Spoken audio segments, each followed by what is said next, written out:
Untitled Chapter. Just refreshing my coffee here.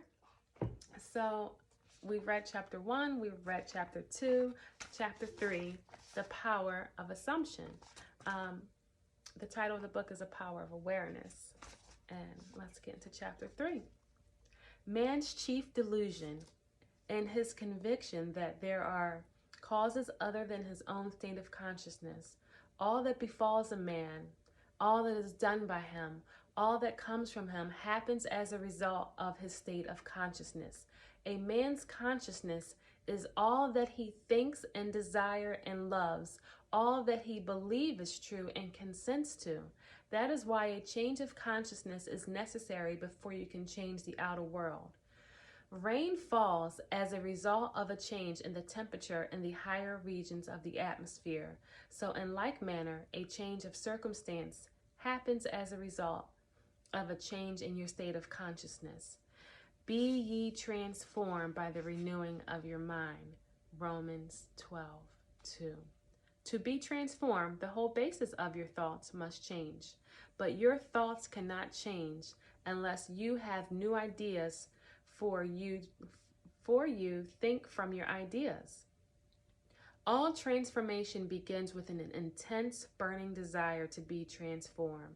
The first step in the renewing of the mind is desire. You must want to be different and intend to be different before you can begin to change yourself. Then you must make your future dream a present fact. Pause right there. Then you must make your future dream a present fact. You do this by assuming the feeling of the wish fulfilled. By desiring to be other than what you are, you can create an idea of the person you want to be and assume that you are already that person. If this assumption is persisted in until it becomes your dominant feeling, the attainment of your idea is inevitable. The idea you hope to achieve is always ready for incarnation, but unless you yourself offer it human parentage, it is incapable of birth. Therefore, your attitude should be one in which, having desire to express a higher state, you alone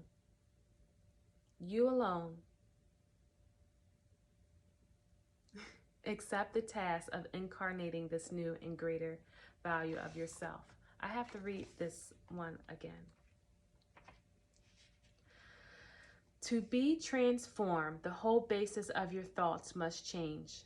But your thoughts cannot change unless you have new ideas, for you think from your ideas. All transformation begins with an intense, burning desire to be transformed. The first step in the renewing of the mind is desire. You must want to be different and intend to be before you can begin to change yourself. Then you must make your future dream a present fact. You do this by assuming the feeling of your wish fulfilled. By desiring to be other than what you are, you can create an idea of the person you want to be and assume you are already this person. If this assumption is persisted in until it becomes your dominant feeling, the attainment of your idea is inevitable. The idea you hope to achieve is always ready for incarnation, but unless you yourself offer it human parentage, it is incapable of birth. Therefore, your attitude should be one in which, having desired to express a higher state, you alone accept the task of incarnating this new and greater value of yourself. In giving birth to your idea, you must bear in mind that the method of mental and spiritual knowledge are entirely different. This is a point that is truly understood by probably not more than 1 in a million. You know a thing by mentally looking at it from the outside, by comparing it to other things, by analyzing it and defining it, by thinking of it. Whereas you can only know a thing spiritually by becoming it. Only by thinking from it. You must be the thing itself and not merely talk about it or look at it. You must be like a moth in search of his idol, the flame, who spurred with true desire plunging at once into the sacred fire, folding his wings within until he became one color and one substance with the flame. He only knew the flame who in it burned, and only he could tell who nearer to tell returned. Just as a moth in his desire to know the flame was willing to destroy himself, so must you in becoming a new person be willing to die to your present self. You must be conscious of being healthy if you are to know what health is. You must be conscious of being secure if you are to know what security is.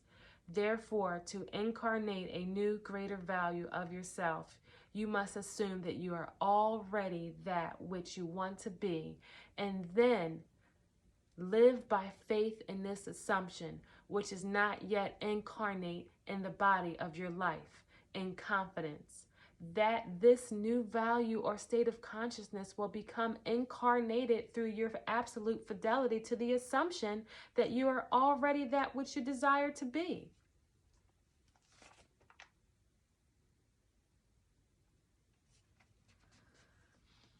That is what wholeness means, what integrity means. They mean submission of the whole self to the feeling of the wish fulfilled, and certainty that new state of consciousness is the renewing of the mind which transforms.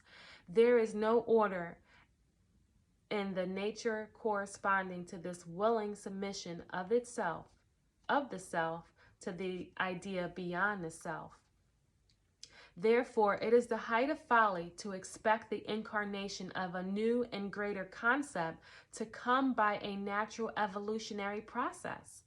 That which requires a state of consciousness to produce its effect obviously cannot be effected without such a state of consciousness. And in your ability to assume the feeling of a greater life, to assume a new concept of yourself, you possess what the rest of nature does not possess: imagination, the instrument by which you create your world.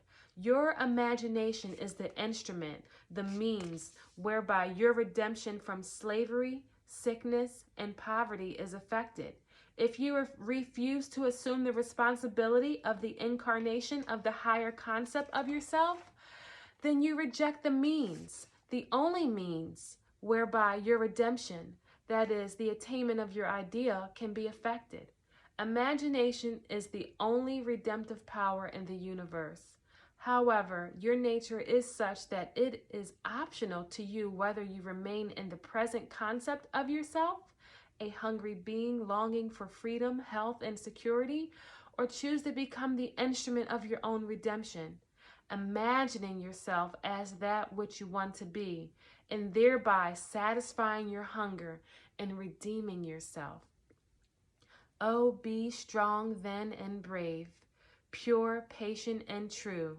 The work that is yours let no other hand do, for the strength for all need is faithfully given from the fountain within you, the kingdom of heaven. What a phenomenal chapter from Neville Goddard. I am just so moved by some of the statements. The transformation, the first step, the renewing of the mind, having that a desire, and then making your future dream a present fact and identifying with it, that new self-identity, and then allowing that to be your dominant feeling and giving it your human parentage, incarnating it into your life. You must be willing to die your present self. You have to shed the old new and take on the new person. You must be conscious of being healthy. You must be conscious of security, of health. You have to take on these new identities by assuming that you are already that which you want to be, and living in that faith, that assumption of that which is not incarnated, in confidence, and making that state of being. By adopting that state of being, by that consciousness, you renew your mind, you renew yourself, you have a new self-identity, and you transform. Wow. And he calls imagination the instrument. The instrument. So, I know how I feel about this chapter 3, Power of Awareness, by my man, Neville Goddard. I feel like him and I are friends through these pages we have met. And you let me know what you think. What's your takeaway from this chapter? Hit the like button, hit the subscribe button. I'm going to be diving deep into my man, Neville Goddard, and I want to share it with you. So, hope you enjoyed. Take care.